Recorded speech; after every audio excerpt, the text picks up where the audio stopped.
আজকে আমি chicken stake করছি অরিগানো এর জন্য আলুগুলো সিদ্ধ করছি। ফ্রাই প্যানটা নিয়েছি।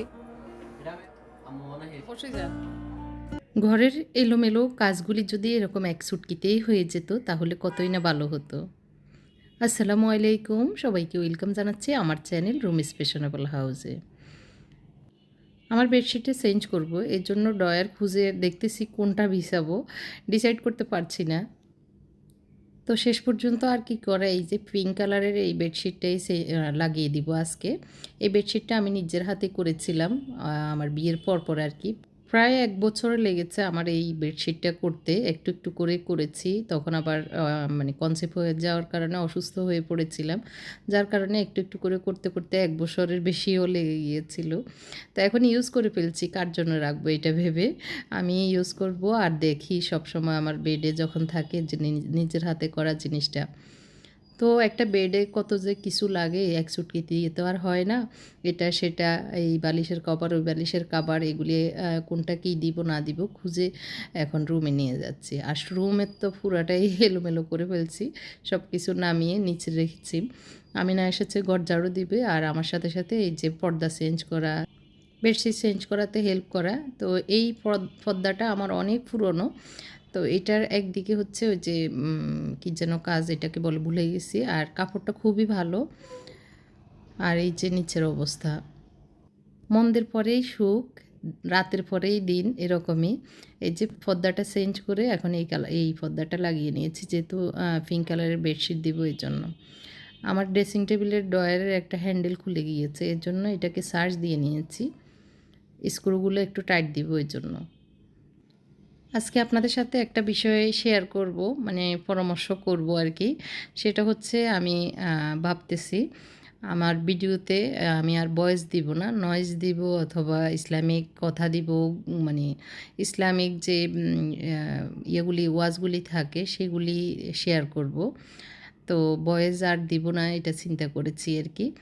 আরেকটা হচ্ছে আমার মনিটাইজেশন যদিও চালু আছে, কিন্তু আমি অনেক দিন আগে থেকেই আমার যে মনিটাইজেশন অন রাখতে হয় সেটা আমি দিই না, ভিডিওতে দিই না আর কি। আপনারা চেক করতে পারেন। তো যেটা অ্যাড আসে সেটা ওই যে ইউটিউব চ্যানেল ওরাই অ্যাড দেয়, এটা ওদের বাধ্যবাধকতা থাকে আর কি এর জন্য। তো সেটা অনেকেই মনে থাকে যে হারাম এই ইয়াটা, ইনকাম খাওয়া ইউটিউবের। তো আমার এটা বন্ধ আছে, আপনারা যারা বুদ্ধিমান বা জানেন তারা চেক করে নিতে পারেন। অ্যাড যেটা আসে সেটা আমার দেওয়া না, এটা ওই ইউটিউব যেটা ওদের চালু আছে ওইটাই ওরা নেয় আর কি। এটা ওদের এখন বাধ্যবাধকতা হয়ে গেছে এর জন্য। তো এর ভিতরে ওই যে বেডশিট চেঞ্জ করে আমার রুমটা গুছিয়ে নিয়েছি, হালকা পাতলা যতটুকু আছে সেটা একটু লাস্ট ফিনিশিং দিয়ে দিচ্ছি। এই চেয়ারটা এনে রেখেছি কারণ হচ্ছে ইদানিং আমি মানে এই চেয়ারে বসে একটু পড়তে বা বসতে একটু ভালো লাগে আমার রুমে। বসে একটু পড়ি, আবার হচ্ছে পা উঠিয়ে খাটের উপরে আরাম লাগে, এটা আর কি। আর এই কর্নারটা যদিও সিটিং দিয়েছি কিন্তু বেশি একটা বসা হয় না, কারণ হচ্ছে বাতাস আসে না।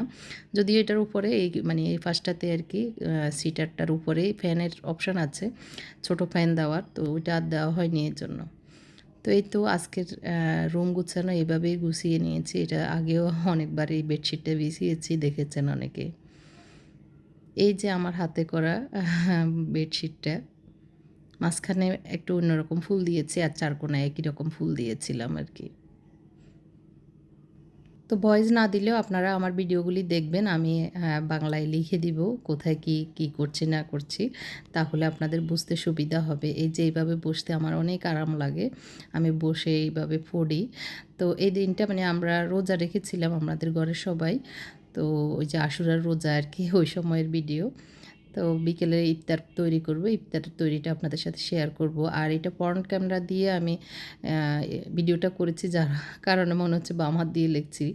তো আমি যখন যেটা মানে প্রয়োজন মনে হয় লিখে রাখি, তাহলে পরবর্তীতে আবার এই পড়ে এগুলি মনে করে ইবাদত মানে এগুলি আমলগুলি করার চেষ্টা করি আর কি। নোট থাকলে সুবিধা হয়, কখন কোনটা শুনলে সাথে সাথে লিখে রাখলে হয়তো কোনো ওয়াজে শুনেছি এই দোয়াটা পড়তে বলেছে, এই দোয়ার এই ফজিলত, তখন সেটা লিখে রাখলে পরবর্তীতে সেটা পড়ে মনে করা যায় আর কি। তো এই তো এখন রান্নাঘরে চলে যাচ্ছি। আজকে আমি চিকেন স্টেক করছি। তো এখানে চিকেনগুলিতে আমি লবণ, আদা রসুন, সয়া সস, টমেটো সস, তারপরে একটু চিলি ফ্লেক্স, অরিগানো, তারপরে হচ্ছে একটু ব্ল্যাক পেপার, লবণ, গুঁড়ো মরিচ এগুলি দিয়ে ভালো করে মেখে রেখেছিলাম প্রায় 2 ঘন্টা আগে, ফ্রিজে রেখে দিয়েছিলাম। আর এদিক দিয়ে হোয়াইট সস করছি। হোয়াইট সসে যা যা দিয়েছি, একটু বাটার দিয়ে রসুনকে ভেজে 2 চামচ ময়দা দিয়েছি, তার সাথে দিয়েছি অরিগানো আর হচ্ছে একটু চিলি ফ্লেক্স, তারপর দিয়েছি লবণ।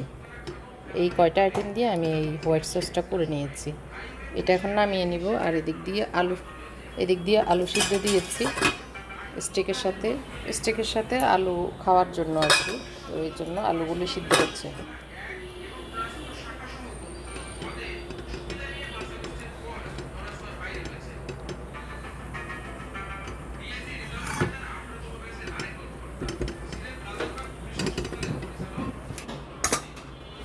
স্টেকের জন্য আমি আমার এই গ্রিল ফ্রাই প্যানটা নিয়েছি।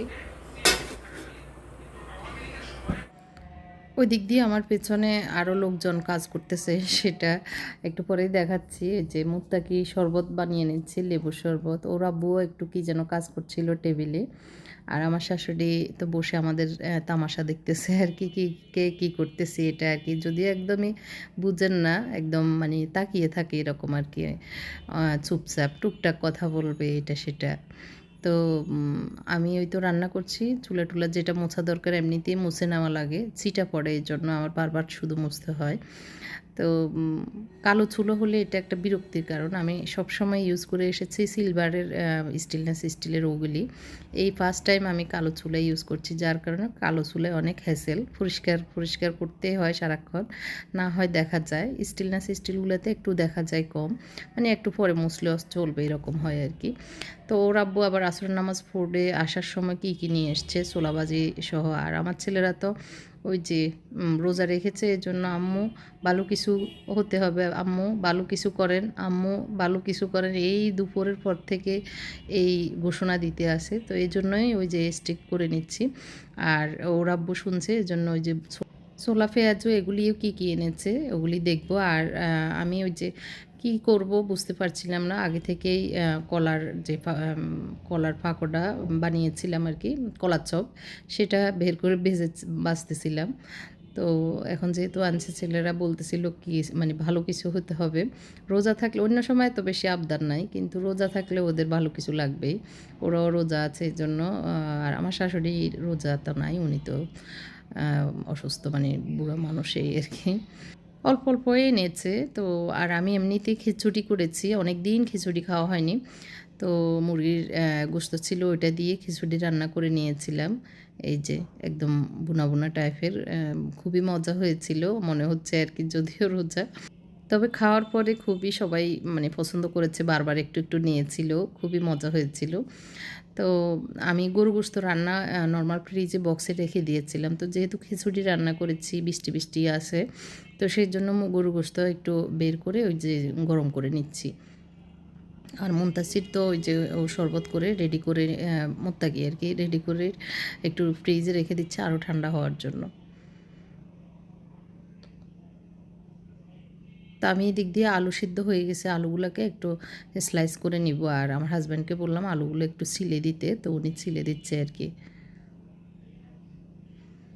আর ফ্রাই প্যানটা বসিয়ে দিয়েছি, একটু দিয়ে দিব তেল, আর হচ্ছে একটু ওই যে বাটার কেটে রেখেছিলাম 1 পিস, 1.5 টেবিল চামচের মতো হবে এরকম। তো ওই বাটারটাও দিয়ে দিচ্ছি, যদিও পুরোটাই বাটার দিয়ে করলে ভালো, তবে এত বাটার দেওয়ার মতো শক্তি নেই, এই জন্য আর পুরোটা দিলাম না। তো এখানে 3 পিস, একটা বুকের অর্ধেক আর কি, আমি 3 পিস করে নিয়েছি, তো ওই 3 পিসই দিয়ে দিচ্ছি।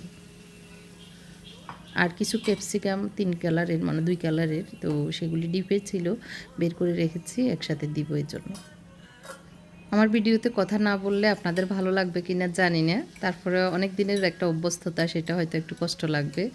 তারপর আপনারা কমেন্ট করে জানাবেন, আসলে আপনাদের মতামত জানলে আমার ভালো লাগবে। আমি তো এতদিন ফেসবুকে অ্যাক্টিভ নাই, তো এখন আবার ফেসবুকে অ্যাক্টিভ হব। তো এর জন্যই ভাবতেছি আর কি ভয়েস দিব না ফেসবুকে, এমনি ভিডিও দিব, মনিটাইজেশন চালু করব না এরকম আর কি। এটা একটু আমার সময় মন ভালো রাখার জন্য আর কি। যেহেতু এইসব কাজ করতে আমার ভালো লাগে, তো নিজেকে ভালো রাখার জন্যই আসলে এই যে অ্যাক্টিভনেস থাকা আর কি। আর বিজনেসটাও আমি চালু করব ইনশাআল্লাহ আগামী মাস থেকে, আশা করি আর কি। আল্লাহ যদি সব ঠিকঠাক রাখে, আল্লাহ যদি সব কিছু ভালো রাখেন, তো এমনিতেও আমার বোনেরা বলতেছে তুই আর ভিডিও দিস না, মানে ব্লগ করিস না, কারণ মানুষের নজর লাগতেছে। আমাদের আম্মা মারা গেছে, মনে হয় যে নজর লেগেছে আমাদের। তো এটা বলা ঠিক না, তারপরেও নজর তো একটা জিনিস আছে। যেহেতু কোরআন হাদিসে এটার উল্লেখ আছে নজর লাগার বিষয়টা, তো সেটা তো হতে পারে। অনেক আলেমরাও এটার মানে যুক্তি দেখিয়ে এটার ব্যাখ্যা অনেক করেছেন নজর লাগার আর কি। তো এটা থেকে দূরে থাকলে ভালো। তো এই জন্য আমার বোন বলতেছিল আমাদের নজর লেগেছে, তোরও নজর লাগবে, তুই এগুলি করিস না। কারণ হচ্ছে আমার থেকে তো অনেক পয়সাওয়ালা, অনেক উপরের লেভেলের আল্লাহর রহমতে অনেকেই আছেন, অনেকেই দেখেন। কিন্তু যারা আমার আছে না, মানুষ তো উপর নিচ মধ্যম ফোনতে আল্লাহ রাখছে নেই। তো যাদের একটুখানি কম আছে তাদের হয়তো মনে কষ্ট লাগতে পারে যে আহারে ওনারা আছে আমার নাই। এই বিষয়টা যখন ভিতরে আসে তখনই নাকি নজর লাগে। তো এইটাই মনে হয় হ্যাঁ একটা খারাপ দিক। তো এটা যদিও ঠিক না এইসব বলা বা করা, মনে আনা। তো তারপরে আমরা তো মানুষ, মানুষ হিসেবে সবারই এসে যেতে পারে। তো এটা থেকেই নাকি নজর লেগে যায় এটা আর কি। যদিও এটা এইসব আমার মাথায় কখনো আসেও নাই, আসে না আর কি। তারপরে আমার বোন সতর্ক করছিল আর কি। তো আপনাদের কি মতামত এই বিষয়টাও আমাকে জানাবেন, আসলে কি নজর লাগতেছে কি না আমার উপরে। তো আমি ওই যে একটু ম্যাগি মশলা দিয়ে দিয়েছি, একটু লবণ দিয়েছি, একটু গোলমরিচ পাউডার দিয়েছি আলুগুলিতে আর কি। আর ওই যে ক্যাপসিকাম 2-3 রকমের ছিল কালারের, ওগুলি একটু ভালো করে ভেজে নিচ্ছি। যেহেতু সিদ্ধ করে নিয়েছি, বেশি একটা ভাজার দরকার নেই, জাস্ট লাল লাল করে একটু শুকনা করে ভেজে নিয়েছিলাম। চিকেন মাখানের যে মশলাগুলি ছিল সেইগুলিতেই আলুগুলিকে মেখে রেখেছিলাম, এই জন্য ওই মশলাগুলি লেগেছে। আর ওই যে হোয়াইট ক্রিমটা আমি বানিয়ে নিয়েছি, হোয়াইট সস যেটা, সেটাও একটু দিয়ে দিচ্ছি একই প্লেটে। তো আমরা হাজব্যান্ড ওয়াইফের দুইজনের জন্য 1 ফ্রিজ, আর ওদের 2 ভাইয়ের জন্য 2 ফ্রিজ। তো এইভাবে আজকের ইফতারে করে নিচ্ছি। এর ভিতরে আজান দিয়ে দিয়েছে, সবাই ইফতার নিয়ে নিচ্ছে। মুনতাসির আমার পাশেই বসেছে, ওই যে হাত, তো ও ইফতার করে নিচ্ছে। আমিও মানে একটু একটু খেয়ে তারপর আমি খিচুড়িটাই খাবো। ওরাও খেয়েছে আমার পরপরই। তো কেমন লেগেছে ভিডিওটি কমেন্ট করে জানাবেন, আর আপনাদের মতামত জানাবেন।